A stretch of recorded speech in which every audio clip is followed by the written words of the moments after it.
அனைவருக்கும் வணக்கம். இன்றைய தினமணி செய்தித்தாள்ல என்னென்ன செய்திகள் இருக்கு அப்படிங்கிறத பார்ப்போம். முதல்ல பார்த்தோம்னா, புதிய எம்பிக்கள் பதவியேற்பு அப்படின்னு சொல்லியிருக்காங்க. ஓகேவா? இன்றைக்கு மக்களவை கூட போகுது. புதுசா தேர்வாகி இருக்கக்கூடிய 543 எம்பிக்களுக்கும் இன்னைக்கு பதவி பிரமாணம் அப்படிங்கிறத செஞ்சு வைப்பாங்க.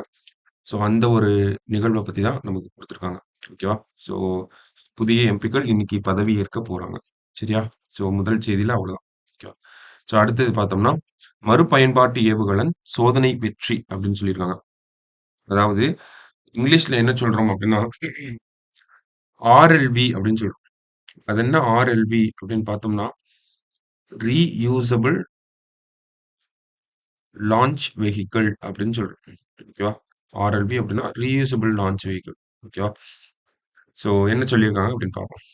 விண்ணில் செயற்கைக்கோள்களை நிலை நிறுத்திய பிறகு மீண்டும் பாதுகாப்பாக தரைக்கு திரும்பி வரும் மறுபயன்பாட்டுக்கான ஏவுகலனை வெற்றிகரமாக இஸ்ரோ பரிசோதித்துள்ளது அப்படின்னு கொடுத்திருக்காங்க. ஓகேவா?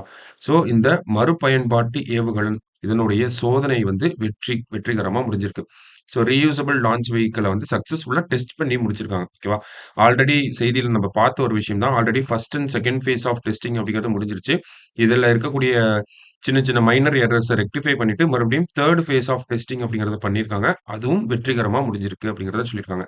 எப்படி டெஸ்ட் பண்ணியிருப்பாங்க அப்படின்னா, இந்த விண்கலன் இந்த படத்துல குடுத்துருக்காங்க இல்லையா? இத வந்து ஹெலிகாப்டர்ல ஒரு சர்டைன் ஹைட்க்கு எடுத்துட்டு போய் அங்கிருந்து டிராப் பண்றாங்க.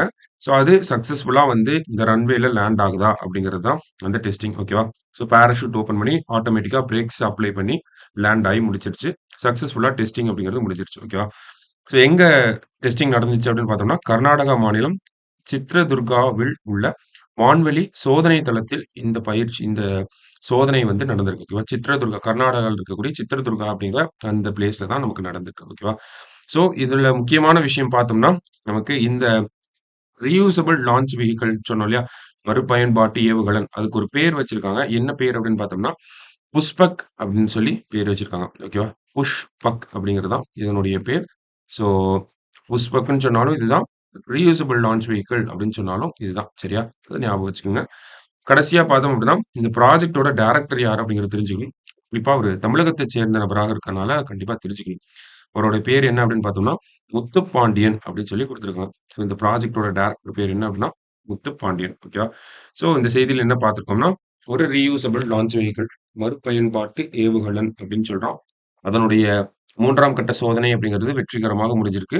அதனுடைய பெயர் என்ன அப்படின்னு பார்த்தோம்னா, புஷ்பக் அப்படின்னு சொல்லி வச்சிருக்காங்க இஸ்ரோ தரப்புல இருந்து. அதனுடைய இயக்குனர் பெயர், டைரக்டர் ஆஃப் தி ப்ராஜெக்ட் யாரு அப்படின்னு பார்த்தோம்னா, முத்துப்பாண்டியன். சரியா?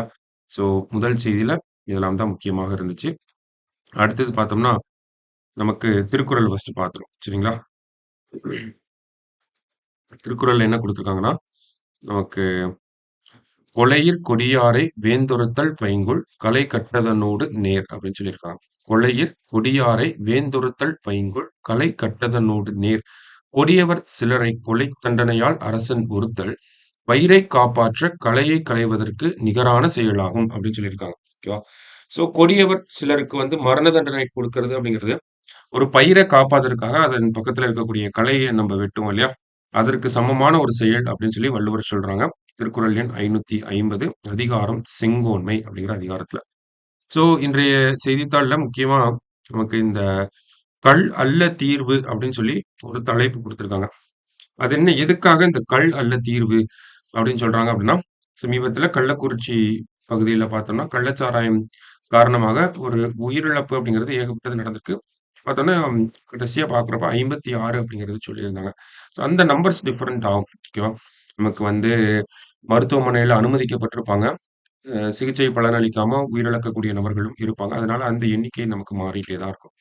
ஸோ, அதன்படி பார்க்குறப்ப அரசாங்கத்தின் தவறு அப்படின்னு ஒரு பக்கம் சொன்னாலுமே, அரசாங்கம் இத எதிர்பார்க்காம விட்டுட்டாங்க. ஆன்டிசிபேட் பண்ணாம விட்டுட்டாங்க அப்படின்றத சொன்னாலுமே, அரசாங்கத்தின் மேல மட்டுமே முழு தவறையும் நம்மளால சுட்டிக்காட்ட முடியாது.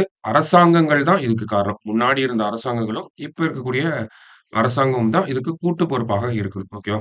ஸோ அரசியல் ரீதியாக மாத்தி மாத்தி அவங்க ப்ளேம் பண்ணிக்கிட்டாலுமே, அரசாங்கங்கள் காரணமாக இருக்கு அப்படிங்கிறத இப்ப பார்க்குறோம். சரியா? அதுதான் இந்த ஆர்டிக்கல்ல சொன்ன விஷயம். ஓகேவா? அரசாங்கங்கள் தான் காரணம் அப்படிங்கிறத இந்த ஆர்டிக்கல்ல குடுத்திருக்காங்க. கள் அல்ல தீர்வு. என்ன சொல்ல வராங்க அப்படின்னு பார்த்தோம்னா, முன்னாடிலாம் நமக்கு அரசாங்கமே கடைகள வந்து நடத்தியிருக்காங்க. அப்படிங்கிறது நமக்கு தெரியும் என்ன அப்படின்னு சொல்லி. எம்ஜிஆர் காலகட்டத்தில எல்லாம் இந்த விற்பனை அப்படிங்கிறது அரசாங்கத்தின் சார்பாக நடந்திருக்கு. ஓகேவா? ஸோ அத பத்தின செய்திகள் நமக்கு குடுத்திருந்தாங்க. ஓகேவா? என்ன அப்படின்னு பார்த்தோம்னா, கள்ளுக்கடையில அரசாங்கமே நடத்தியிருக்காங்க. அதிலயும் பார்த்தோம்னா, பல்வேறு மாத்திரைகள், ரசாயன பொருட்கள் எல்லாம் கலந்து விற்பனை நடக்க ஆரம்பிச்சனால, எம்ஜிஆர் அவர்களுடைய ஆட்சியில கள்ளுக்கு முற்றுப்புள்ளி வைக்கப்பட்டது அப்படிங்கிறத குடுத்திருக்காங்க. ஓகேவா? அல்ல தீர்வு அப்படின்னு சொல்றாங்க.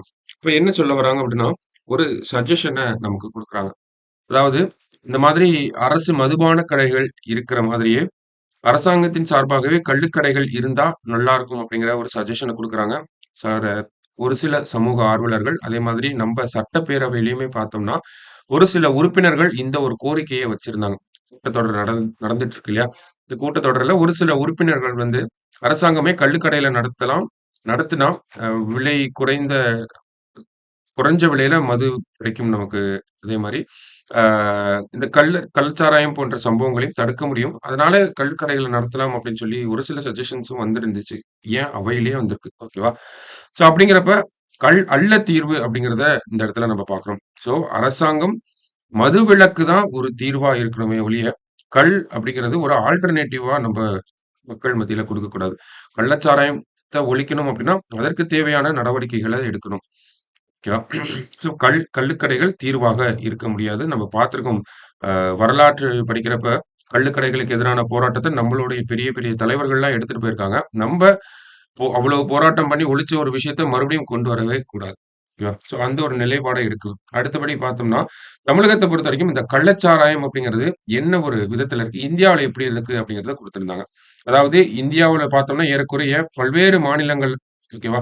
இந்த மாரி இயர்ஸ் போட்டே நமக்கு குடுத்திருக்காங்க. இங்கெல்லாம் இந்த கள்ளச்சாராயம் அருந்தி உயிரிழப்புகள் நடந்திருக்கு அப்படின்னு சொல்லி, இது குறிப்பா தமிழகத்தையே பார்த்தோம்னா 2020, 21, 23, 24ன்னு சொல்லி ஒரு அடுத்தடுத்த ஆண்டுகள்ல இந்த கள்ளச்சாராய உயிரிழப்புகள் அப்படிங்கிறது நடக்குது.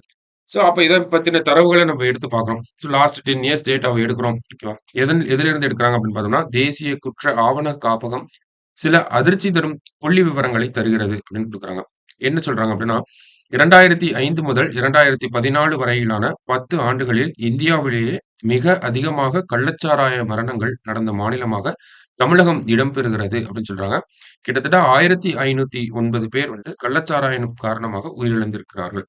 அதாவது தேசிய குற்ற ஆவணம் நேஷனல் கிரைம் ரெக்கார்ட்ஸ் பியூரோ அப்படின்னு சொல்றோம்.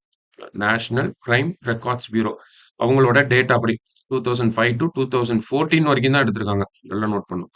இதுல பார்த்தோம்னாலே கள்ளச்சாராய மரணங்கள் ஸ்பூரியஸ் லிக்கர் ஆர் ஹூச் ட்ராஜடி அப்படின்னு சொல்றோம். ஓகேவா? ஹூச் அப்படின்னு சொல்றோம். ட்ராஜடி வராது. ஹூச் ஓகேவா? இதனால ஏற்பட்ட உயிரிழப்புகள்ல அதிகமா எங்க இருக்குன்னா, தமிழகம் தான் ஃபர்ஸ்ட்டு 1509 பேர் இறந்திருக்காங்க. ஸோ அப்ப அரசாங்கங்கள் இத கட்டுக்குள்ள கொண்டு வரல தவறிட்டாங்க அப்படிங்கிறத இந்த ஒரு டேட்டால இருந்து நம்ம புரிஞ்சுக்கணும். சரிங்களா?